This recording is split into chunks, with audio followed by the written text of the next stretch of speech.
Hello friends, வணக்கம் and welcome to Tamil பங்கு சந்தை. இன்னைக்கு ஈஸி ட்ரிப் பிளானர்ஸோட ஐபியோட ஃபுல் டீடைல்ஸ் நம்ம இந்த வீடியோவில் பார்க்கலாம். இந்த வீடியோட லென்த் கொஞ்சம் அதிகமாக இருந்தாலும் இந்த வீடியோவை ஃபுல்லாக பார்க்க ட்ரை பண்ணுங்க. ஏன்னா இந்த வீடியோவில் இந்த இண்டஸ்ட்ரி பற்றி நிறைய இன்ஃபர்மேஷனை ஷேர் பண்ணியிருக்கோம். அண்ட் இந்த இண்டஸ்ட்ரியில் இருக்கிற மற்ற பிளேயர்ஸை விட இந்த கம்பெனி எப்படி அதிகமான ப்ராஃபிட்டபிலிட்டியில் இருக்குன்றதை நம்ம டிஸ்கஸ் பண்ணியிருக்கோம். அண்ட் அதே போல் இந்த ஐபிஓவில் நான் அப்ளை பண்ணுறேன் இல்லையான்றதையும் கடைசியாக டிஸ்கஸ் பண்ணிட்டு இந்த வீடியோ க்ளோஸ் பண்ணலாம்.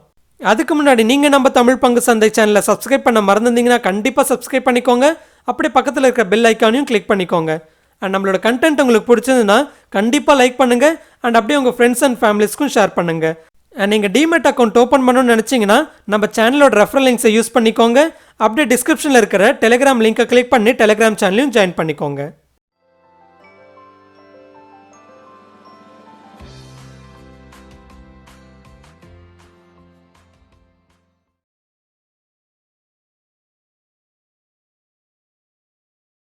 ஓகே, ஃபஸ்ட்டு வந்து ஈஸ் மை ட்ரிப்புன்ற ஈஸி ட்ரிப் பிளானர்ஸோட இன்ட்ரொடக்ஷனை வந்து நம்ம ஷார்ட்டாக பார்க்கலாம்.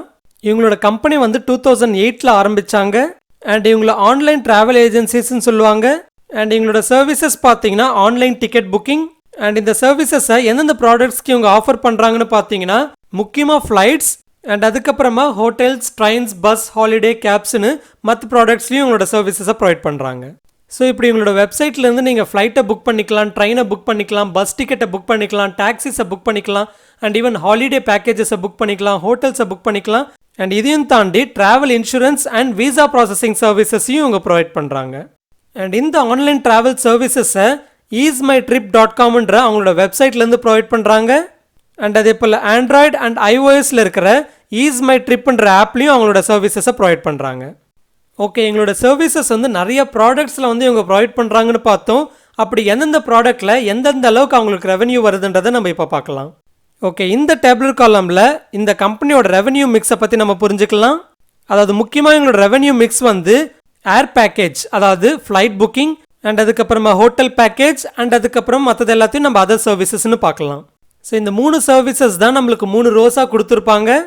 அண்ட் அதுவே காலம் வைஸ் பார்த்தீங்கன்னா ஒவ்வொரு வருஷத்தில் அவங்களோட ரெவன்யூ மிக்ஸ் எந்த அளவுக்கு இருக்குன்றதை நம்மளால் புரிஞ்சுக்க முடியும். ஸோ ஃபஸ்ட்டு காலம் பார்த்தீங்கன்னா 2018ஓட டேட்டா. ஸோ அந்த ஃபிஸ்கல் இயரில் பார்த்தீங்கன்னா இவங்களோட டோட்டல் ரெவன்யூவில் ஃப்ளைட் புக்கிங்ஸ்லேருந்து கிட்டத்தட்ட 98.12% ரெவன்யூ வந்திருக்கு. அண்ட் அதுவே ஹோட்டல் பேக்கேஜ்லேருந்து அவங்களோட ஓவரால் ரெவன்யூவில் 1.65% ரெவன்யூ வந்திருக்கு. அண்ட் அதுவே மற்ற சர்வீசஸ் வந்து வெறும் 0.23% மட்டும்தான் அவங்களோட ஓவரால் ரெவன்யூவில் கான்ட்ரிபியூட் பண்ணியிருக்கு. அண்ட் அதுவே ஃபிஸ்கல் இயர் 2019 பார்த்தீங்கன்னா அவங்களோட ஏர் பேசேஜ், அதாவது ஃப்ளைட் புக்கிங்ஸ் வந்து அவங்களோட ஓவரால் ரெவன்யூவில் கிட்டத்தட்ட 97.15% கான்ட்ரிபியூட் பண்ணியிருக்கு. அண்ட் அதுவே ஹோட்டல் பேக்கேஜஸ் வந்து 2.67% கான்ட்ரிபியூட் பண்ணியிருக்கு. அண்ட் அதுவே அதர் சர்வீசஸ் பார்த்தீங்கன்னா 0.18% கான்ட்ரிபியூட் பண்ணியிருக்கு. ஸோ இங்கே பார்த்தீங்கன்னா இயர் ஆன் இயர் கம்பேரிசனில், அதாவது 2018 2019 பார்த்தீங்கன்னா அவங்களோட ஹோட்டல் பேக்கேஜஸோட ரெவன்யூ கான்ட்ரிபியூஷன் வந்து 1.65%லேருந்து 2.67% இன்க்ரீஸ் ஆயிருக்கு. ஓகே, அடுத்து ஃபிஸ்கல் இயர், அதாவது ஃபிஸ்கல் இயர் 2020 பார்த்தீங்கன்னா அவங்களோட ஏர் பேசேஜ், அதாவது ஃப்ளைட் புக்கிங்ஸோட ரெவன்யூ கான்ட்ரிபியூஷன் வந்து 94% இருந்திருக்கு. அண்ட் அதுவே ஹோட்டல் பேக்கேஜஸோட கான்ட்ரிபியூஷன் பார்த்தீங்கன்னா 5.4% இருக்குது. அண்ட் அதுவே மற்ற சர்வீசஸோட கான்ட்ரிபியூஷன் வந்து 0.6% இருக்குது. ஸோ இங்கேயும் 2019 2020 கம்பேர் பண்ணுறப்போ அவங்களோட ஹோட்டல் கான்ட்ரிபியூஷன் வந்து ஆல்மோஸ்ட் டபுளாக இருக்குது. அதாவது 2.67%லேருந்து 2020 அது 5.4% இன்க்ரீஸ் ஆயிருக்கு. அண்ட் ஆக்சுவலாக இன்னொரு விஷயத்தை நம்ம இங்கே நோட் பண்ணணும். ஃப்ளைட் புக்கிங்ஸோட ரெவன்யூ கான்ட்ரிபியூஷன் வந்து இயர் ஆன் இயர் ஓரளவுக்கு டிக்ரீஸ் ஆகிட்டே வருது. அப்படி பார்க்குறப்போ வருஷத்துக்கு வருஷம் ஃப்ளைட் புக்கிங்ஸோட ரெவன்யூ வந்து கம்மியாகுதான்னு கேட்டிங்கன்னா இல்லை, ஃப்ளைட் புக்கிங்ஸோட ரெவன்யூ கம்மியாகலை, ஓவரால் ரெவன்யூவில் அதோட கான்ட்ரிபியூஷன் கொஞ்சம் கம்மியாகுது. இல்லை நம்ம இப்படி புரிஞ்சுக்கலாம், ஓவரால் ரெவன்யூவில் மற்ற கான்ட்ரிபியூஷன் அதிகமாகிறதுனால இதோட கான்ட்ரிபியூஷன் வந்து கொஞ்சம் கம்மியாகுது. ஸோ 2018 பார்த்தீங்கன்னா ஃப்ளைட் புக்கிங்ஸோட ரெவன்யூ வந்து கிட்டத்தட்ட 973 மில்லியன் ருபீஸாக இருந்திருக்கு. அண்ட் அதுவே 2020 ஃபிஸ்கல் இயரில் ஃப்ளைட் புக்கிங்ஸோட ரெவன்யூ வந்து கிட்டத்தட்ட 1171 மில்லியன் ருபீஸாக இருக்குது. ஸோ இங்கே கிளியராக வந்து ஃப்ளைட் புக்கிங்ஸோட ரெவன்யூ என்னவோ இன்க்ரீஸ் தான் இருக்குது. ஆனால் அதே சமயத்தில் ஹோட்டல் புக்கிங்ஸோட ரெவன்யூ வந்து 2018 16 மில்லியன் ருபீஸாக இருந்திருக்கு. அண்ட் 2020 67 மில்லியன் ருபீஸாக இன்க்ரீஸ் ஆயிருக்கு. ஸோ இப்படி மற்ற செக்மெண்ட்டோட ரெவன்யூ கான்ட்ரிபியூஷன் வந்து அதிகமாகிறதுனால தான் ஓவரால் கான்ட்ரிபியூஷனில் ஃப்ளைட் புக்கிங்ஸோட ரெவன்யூ கான்ட்ரிபியூஷன் வந்து கொஞ்சம் கம்மியாகிற மாதிரி தெரியும். ஓகே, அடுத்து இந்த ஃபினான்ஷியல் இயரில் லாஸ்ட் 9 மந்த்ஸோட டேட்டா பார்த்தீங்கன்னா ஓவரால் ரெவன்யூ வந்து கொஞ்சம் கம்மியாக இருக்குது. அண்ட் அதில் ஹோட்டல் பேக்கேஜஸ் வந்து கொஞ்சம் லாஸ் ஃபேஸ் பண்ணியிருக்கு. அண்ட் இதோட ரீசன் நம்ம எல்லாருக்குமே தெரியும். 2020 கோவிட் சுச்சுவேஷனோட லாக்டவுன்னால வேர்ஸ்ட்டாக ஹிட்டான இண்டஸ்ட்ரின்னு பார்க்குறப்போ ட்ராவல் அண்ட் டூரிசம் தான். ஓகே, இது வரைக்கும் இந்த கம்பெனியோட சின்ன இன்ட்ரோடக்ஷன் பார்த்துருந்தோம். எந்தெந்த ப்ராடக்ட்ஸ் அண்ட் எந்தெந்த சர்வீசஸ் எல்லாமே ப்ரொவைட் பண்ணுறாங்கன்னு பார்த்துருந்தோம். அண்ட் அதே போல் கம்பெனி ப்ரொவைட் பண்ணுற ப்ராடக்ட்ஸ் அண்ட் சர்வீசஸோட ரெவன்யூ மிக்ஸையும் நம்ம பார்த்துருந்தோம். இப்போ வந்து இந்த ஓவரால் இண்டஸ்ட்ரியை பற்றி பார்க்கலாம். ஓகே, இந்த கம்பெனி இருக்கிற இண்டஸ்ட்ரி வந்து பார்த்தீங்கன்னா ஆன்லைன் ட்ராவல் ஏஜென்சின்னு சொல்லுவாங்க. அண்ட் இந்த ஆன்லைன் ட்ராவல் ஏஜென்சிஸோட பிஸ்னஸ் வந்து முக்கியமாக 3 விதத்தில் ப்ரொவைட் பண்ணுவாங்க. ஒன்று வந்து B2C, அதாவது பிஸ்னஸ் டு கஸ்டமர்ஸ். இந்த B2Cயோட மீனிங் என்னென்னா இவங்களோட பிஸ்னஸ் வந்து டைரெக்டாக கஸ்டமர்கிட்டே, அதாவது எண்டு கஸ்டமர்கிட்டே ப்ரொவைட் பண்ணுறது தான் B2C, அதாவது பிஸ்னஸ் டு கஸ்டமர் அப்படின்னு சொல்லுவாங்க. எக்ஸாம்பிள் வந்து அவங்களோட வெப்சைட் அண்ட் மொபைல் அப்ளிகேஷன்ஸ். ஏன்னா அவங்களோட வெப்சைட் அண்ட் மொபைல் அப்ளிகேஷனில் நம்மள மாதிரி எண்ட் கஸ்டமரே வந்து டைரெக்டாக ஃப்ளைட் புக்கிங் பண்ணுறது அண்ட் அவங்களோட மற்ற சர்வீசஸையும் நம்ம டைரெக்டாக அவைல் பண்ணலாம். ஓகே, அடுத்து பார்த்தீங்கன்னா B2E, அதாவது பிஸ்னஸ் டு என்டர்பிரைசஸ். இதோட மீனிங் என்னென்னா பெரிய பெரிய கார்பரேட் கம்பெனிஸான என்டர்பிரைசஸ்க்கு வந்து இவங்களோட சர்வீசஸை ப்ரொவைட் பண்ணுவாங்க. அதாவது பெரிய பெரிய கார்பரேட் கம்பெனிஸ் வந்து அவங்களோட ஸ்டாஃப் ட்ராவல் அண்ட் அதே போல் அவங்களோட பிஸ்னஸ் மீட்டிங்ஸ்க்கு நிறைய பல்க் புக்கிங்ஸ் பண்ண வேண்டியதாக இருக்கும். ஸோ அந்த புக்கிங் ஆக்டிவிட்டீஸை இந்த மாதிரி டெடிக்கேட்டடாக சில ட்ராவல் ஏஜென்சிஸ்க்கு வந்து ஒப்படைச்சிருவாங்க.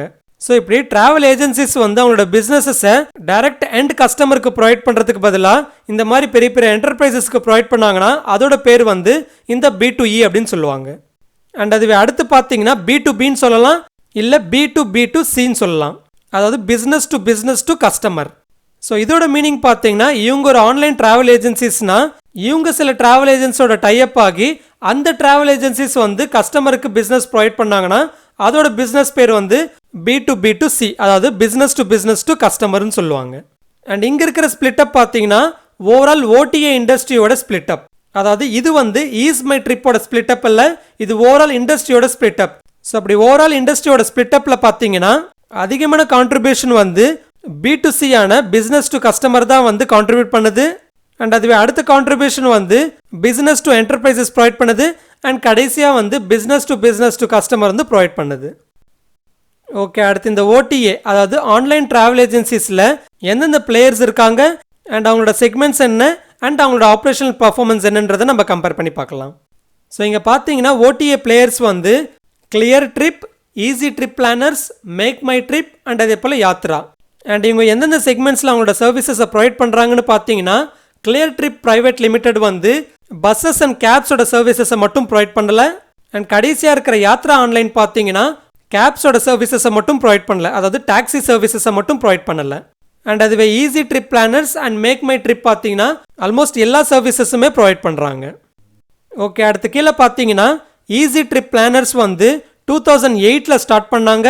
அண்ட் அதுவே மேக் மை ட்ரிப் பார்த்தீங்கன்னா 2000 ஸ்டார்ட் பண்ணிட்டாங்க. அண்ட் யாத்ரா ஆன்லைன் பார்த்தீங்கன்னா 2005 ஸ்டார்ட் பண்ணியிருக்காங்க. ஓகே, அடுத்து ஹெட் குவார்ட்டர்ஸ்லாம் விட்டுருங்க. அடுத்து நம்பர் ஆஃப் கஸ்டமர்ஸ் பார்த்தீங்கன்னா 2020 டேட்டா படி பார்க்குறப்போ மற்ற OTA பிளேயர்ஸை கம்பேர் பண்ணுறப்போ ஈஸி ட்ரிப் பிளானர்ஸ்க்கு வந்து கொஞ்சம் கம்மியாக தான் இருக்குது. ஏன்னா ஆப்வியஸாக மற்ற OTA பிளேயர்ஸ் விட இவங்க கொஞ்சம் லேட்டாக ஆரம்பித்த கம்பெனி. ஆனால் நம்பர் ஆஃப் ரெஜிஸ்டர்ட் ஏஜென்ட்ஸ் பார்த்தீங்கன்னா கிட்டத்தட்ட 55,981 இருக்காங்க. அண்ட் அதுவே மேக் மை ட்ரிப்புக்கு பார்த்தீங்கன்னா நம்பர் ஆஃப் ஏஜென்ட்ஸ் வந்து வெறும் 3,200 தான் இருக்காங்க. அண்ட் யாத்ரா ஆன்லைனோட ஏஜென்ட்ஸ் பார்த்தீங்கன்னா 26,000 இருக்காங்க. அண்ட் அதே போல் எம்ப்ளாயி கவுண்ட் பார்த்தீங்கன்னா வெறும் 480 எம்ப்ளாயிஸ் தான் இருக்காங்க ஈஸி ட்ரிப்புக்கு. அண்ட் அதுவே மேக் மை ட்ரிப்புக்கு பார்த்தீங்கன்னா 3,960 எம்ப்ளாயிஸ் இருக்காங்க. அண்ட் யாத்ரா ஆன்லைனுக்கு பார்த்தீங்கன்னா 2,000 எம்ப்ளாயிஸ் இருக்காங்க. ஓகே, அடுத்து இந்த OTA பிளேயர்ஸோட gross booking revenue and operating revenue எவ்வளோ இருக்குன்றதை நம்ம பார்க்கலாம். இங்கே கிராஸ் புக்கிங் ரெவன்யூன்றது ஓவரால் கஸ்டமர்ஸோட புக்கிங் வேல்யூ. கிளியர் ட்ரிப்போட இன்ஃபர்மேஷன் அவைலபிளாக இல்லை. அண்ட் அதுவே மற்ற OTA பிளேயர்ஸோட இன்ஃபர்மேஷன் பார்க்குறப்போ மேக் மை ட்ரிப்போட கிராஸ் புக்கிங் ரெவன்யூ தான் வந்து அதிகமாக இருக்குது, அதாவது 452 பில்லியன் ருபீஸாக இருக்குது. அண்ட் அதுக்கப்புறமா யாத்ரா ஆன்லைனோட கிராஸ் புக்கிங் ரெவன்யூ வந்து 85 பில்லியன் ருபீஸாக இருக்குது. அண்ட் கடைசியாக தான் ஈஸி ட்ரிப் பிளானர்ஸோட கிராஸ் புக்கிங் ரெவன்யூ வந்து கிட்டத்தட்ட 42 பில்லியன் ருபீஸாக இருக்குது.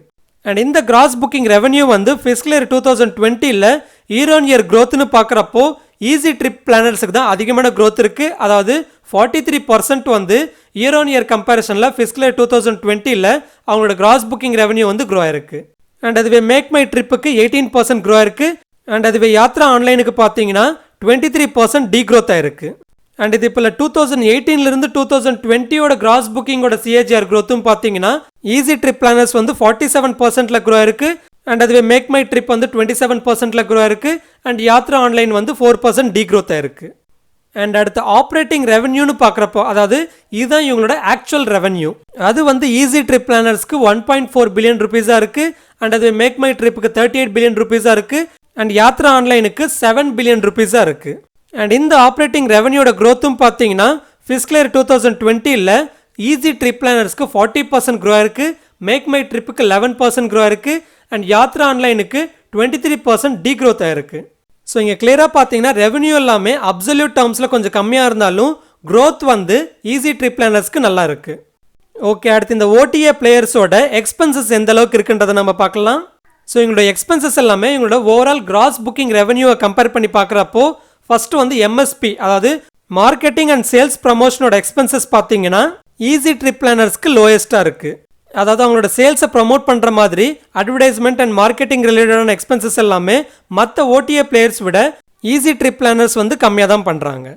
ஆக்சுவலாக இப்படி மற்ற ஓடிஏ பிளேயர்ஸை கம்பேர் பண்ணுறப்போ அட்வர்டைஸ்மெண்ட் எக்ஸ்பென்சஸை இந்த கம்பெனி கொஞ்சம் கம்மியாக பண்ணுறதுக்கு ஒரு இன்ட்ரெஸ்டிங்கான இன்ஃபர்மேஷனை ஷேர் பண்ணியிருந்தாங்க. அது என்னென்னு பார்க்குறப்போ, பொதுவாக இப்படி ஆன்லைனில் வந்து நீங்கள் டிக்கெட் புக் பண்ணுறீங்கன்னா இனிஷியலாக ஒரு 4000 ருபீஸ்னு காட்டுதுன்னு வச்சுக்கோங்க. அண்ட் அதுவே 2 பேசஞ்சருக்கு புக் பண்ணுறப்போ அது 8000 காமிச்சிருக்கும்.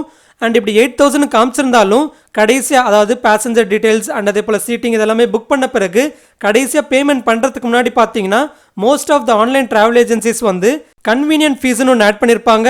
அண்ட் அது வந்து அரௌண்ட் 300 ருபீஸ் இருந்திருக்கும். அண்ட் 2 பேசஞ்சர்ஸுக்குன்னு பார்க்குறப்போ 600 ருபீஸ் வரும். ஸோ இப்படி 8600 ருபீஸ்னு கடைசியாக காமிச்சிருக்கோம். அதாவது ஆரம்பத்தில் என்னவோ 8000 காமிச்சிருந்தாலும் கடைசியாக பேமெண்ட் பண்ணுறதுக்கு முன்னாடி 8600 ருபீஸ்னு காட்டுறதுனால இது நிறைய கஸ்டமர்ஸ்க்கு வந்து அன்கம்ஃபர்டபுளாக ஃபீல் பண்ணுவாங்கன்றதுனாலேயே இந்த கம்பெனி, அதாவது ஈஸி ட்ரிப் பிளானர்ஸ் வந்து இந்த கன்வீனியன்ட் ஃபீஸை ரிமூவ் பண்ணிட்டு தான் சொல்கிறாங்க. ஸோ பெஸ்ட்டான சர்வீசஸை இந்த மாதிரி ஃபீஸஸை ரிமூவ் பண்ணி பெஸ்ட்டான ப்ரைஸில் ப்ரொவைட் பண்ணுறதுனால இதுக்கு தனியாக வந்து சேல்ஸ் அண்ட் மார்க்கெட்டிங் எக்ஸ்பென்சஸ் பண்ணவே தேவையில்லை அப்படின்னு சொல்கிறாங்க. அதாவது பெஸ்ட்டான சர்வீசஸை ரொம்பவே கம்மியான ப்ரைஸில் ப்ரொவைட் பண்ணால் வேர்ட் ஆஃப் மவுத்லேயே வந்து எல்லாருக்குமே ரீச் ஆகுன்றது தான் இவங்களோட ஃபிலாசபியாகவே இருக்குது அப்படின்னு சொல்கிறாங்க.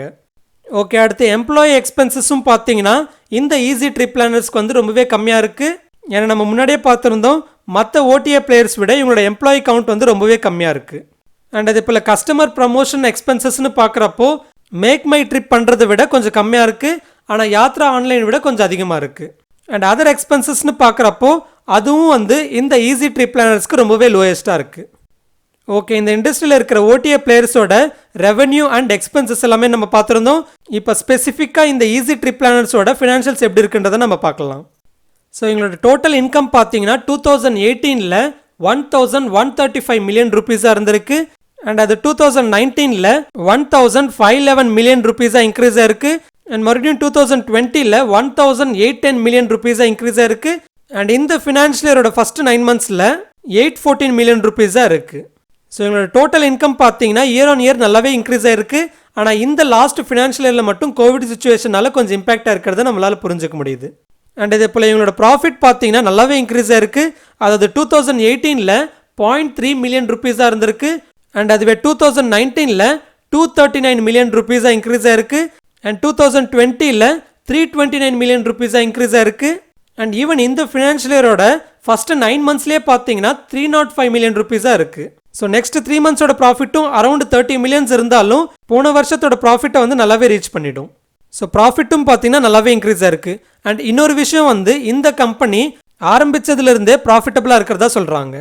அண்ட் அதே போல் மற்ற ஓடிஏ பிளேயர்ஸை கம்பேர் பண்ணுறப்போ இவங்க தான் வந்து நல்ல ப்ராஃபிட்டபுளாக இருக்காங்க. ஓகே, அடுத்து இவங்களோட எர்னிங் பர் ஷேர் பார்த்தீங்கன்னா லாஸ்ட் ஃபினான்ஷியல் இயர் 2020ல் 3.04 ருபீஸாக இருக்காங்க. ஸோ அந்த டேட்டா படி பார்க்குறப்போ இவங்களோட பிஇ ரேஷியோ வந்து கிட்டத்தட்ட 61.5ல் இருக்குன்னு சொல்லலாம். ஸோ இந்த பிஇ ரேஷியோ படி பார்க்குறப்போ இவங்களோட வேல்யூவேஷன், அதாவது இந்த ஐபிஓவில் வர ப்ரைஸ் வேல்யூவேஷன் வந்து அதிகமாக தான் இருக்குன்னு சொல்லணும். ஆனால் நம்ம முன்னாடியே சொன்னது போல் வேல்யூவேஷன் வந்து எந்தளவுக்கு அதிகமாக இருந்தாலும் இவங்களோட க்ரோத் ஃபேக்டர்ஸ் அண்ட் எந்த அளவுக்கு இவங்க ப்ராஃபிட்டபுளாக இருக்காங்கன்றது எல்லாத்தையும் மார்க்கெட் பார்க்கும். ஓகே, அடுத்து இந்த கம்பெனியோட promoters and share holding pattern பார்க்குறப்போ இந்த கம்பெனியில் ஃபுல் 100% ஸ்டேக் வந்து இந்த கம்பெனி ஆரம்பித்த பிரதர்ஸ் தான் வந்து ஹோல்ட் பண்ணிட்டு இருக்காங்க. ஸோ இவங்களோட ப்ரமோட்டர்ஸ் பார்த்தீங்கன்னா நிஷாந்த் பிட்டி, ரிகாந்த் பிட்டி அண்ட் பிரசாந்த் பிட்டி. ஸோ இங்கே நிஷாந்த் பிட்டி வந்து கிட்டத்தட்ட 49.8% ஸ்டேக்கை ஹோல்ட் பண்ணுறாரு. அண்ட் அதுவே ரிகாந்த் பிட்டி வந்து 49.68% ஸ்டேக்கை ஹோல்ட் பண்ணிட்டு இருக்காங்க. அண்ட் அதுவே பிரசாந்த் பிட்டி வந்து 0.5% ஸ்டேக்கை ஹோல்ட் பண்ணிட்டு இருக்காங்க. ஸோ இப்படி இந்த 3 பேர் தான் இந்த கம்பெனியோட 100% ஸ்டேக்கே ஹோல்ட் பண்ணிட்டு இருக்காங்க. அதாவது இந்த கம்பெனி ஆரம்பிச்சதுலேருந்தே எந்த ஒரு பிரைவேட் ஈக்விட்டி பிளேயர்ஸ்க்குமே இந்த ஸ்டேக்கை செல் பண்ணவே இல்லை. அண்ட் ஆக்சுவலாக மற்ற ஆன்லைன் டிராவல் ஏஜென்ட்ஸான மேக் மை ட்ரிப் அண்ட் அதே போல் யாத்ரா ஆன்லைன்லாம் majority of the share holding வந்து ஃபாரின் இன்ஸ்டிடியூஷனல் இன்வெஸ்டர்ஸ் தான் ஹோல்ட் பண்ணிட்டு இருக்காங்க. ஓகே, அடுத்து இந்த கம்பெனியோட ஐபிஓ ஆப்ஜெக்டிவ்னு பார்க்குறப்போ ஆக்சுவலாக இந்த கம்பெனியை வந்து இது வரைக்கும் எக்ஸ்பேண்ட் ஆனது எல்லாமே வந்து இவங்களோட ப்ராஃபிட்டை வச்சு தான் எக்ஸ்பேண்ட் ஆயிருக்கிறதா சொல்கிறாங்க. அண்ட் இப்போவும் இந்த கம்பெனிக்கு வந்து அடிஷ்னலாக எந்த ஒரு காசும் தேவையில்லைன்னு சொல்கிறாங்க. ஸோ இந்த ஐபிஓவில் அவங்களோட ப்ரொமோட்டர்ஸ் அவங்களோட ஸ்டேக்கை கொஞ்சம் செல் பண்ணி வராங்க. ஸோ இந்த ஐபிஓட ஆப்ஜெக்டிவ் வந்து ஸ்டாக் மார்க்கெட்டில் லிஸ்ட் ஆனால் விசிபிலிட்டி அண்ட் பிராண்ட் வேல்யூ வந்து கொஞ்சம் என்ஹான்ஸ் ஆகுன்றதுனால தான் வந்துகிட்டு இருக்கிறதா சொல்கிறாங்க. ஓகே, அடுத்து இவங்களோட பாசிட்டிவ்ஸ்னு பார்க்குறப்போ ஆன்லைன் டிராவல் ஏஜென்சி பிஸ்னஸ்லேயே நம்ம இந்தியாவில் லிஸ்ட் ஆகிற ஃபஸ்ட்டு கம்பெனியே இந்த ஈஸி ட்ரிப் பிளானர்ஸ்ன்னு தான் சொல்லணும். அண்ட் அதே போல் நல்ல கன்சிஸ்டண்ட்டான ப்ராஃபிட்டபிலிட்டியை மெயின்டைன் பண்ணுறது அடுத்து பாசிட்டிவாக பார்க்கலாம். அண்ட் இந்த கோவிடோட லாக்டவுனுக்கு அப்புறமா மற்ற ஓடிஏ பிளேயர்ஸ் விட இந்த ஈஸி ட்ரிப் பிளானர்ஸோட புக்கிங் வால்யூம்ஸ் வந்து நல்லாவே இம்ப்ரூவ் ஆயிருக்கிறதா சொல்லியிருக்காங்க. அதாவது இவங்களோட புக்கிங் வால்யூம்ஸ் வந்து ப்ரீ கோவிட் லெவல்ஸ்க்கு 70% ரெக்கவர் ஆயிருக்கிறதா சொல்கிறாங்க. அண்ட் அதுவே மேக் மை ட்ரிப் வந்து 46% ரெக்கவர் ஆயிருக்கிறதா சொல்கிறாங்க. அண்ட் யாத்ரா ஆன்லைன் வந்து 44% ரெக்கவர் ஆயிருக்கிறதா சொல்கிறாங்க. ஓகே, அடுத்து நெகட்டிவ்ஸ்னு பார்க்குறப்போ இந்த இண்டஸ்ட்ரி வந்து ஹைலி காம்படிட்டிவாக இருக்குது. அண்ட் இந்த இண்டஸ்ட்ரியோட பிஸ்னஸில் என்ட்ரி பேரியர்னு ஒன்று சொல்லிக்கிற அளவுக்கு இல்லை. யார் வேணாலும் இந்த இண்டஸ்ட்ரியோட பிஸ்னஸ் வந்து ஸ்டார்ட் பண்ணிடலாம். அண்ட் இப்போ ரீசெண்டாக நிறைய வேலட்ஸே வந்து ஆன்லைன் ஃப்ளைட் புக்கிங் சர்வீசஸ் எல்லாத்தையும் ப்ரொவைட் பண்ண ஆரம்பிச்சிட்டாங்க. ஸோ ஹைலி காம்படிட்டிவ் பிஸ்னஸ்ன்றது ஒரு நெகட்டிவாக பார்க்கப்படும். அண்ட் அடுத்து இவங்களோட மேஜர் ரெவன்யூஸ் வந்து வெறும் 2 ஏர்லைன்ஸ்லேயே நிறைய டிபெண்ட் ஆயிருக்கிறதா சொல்கிறாங்க.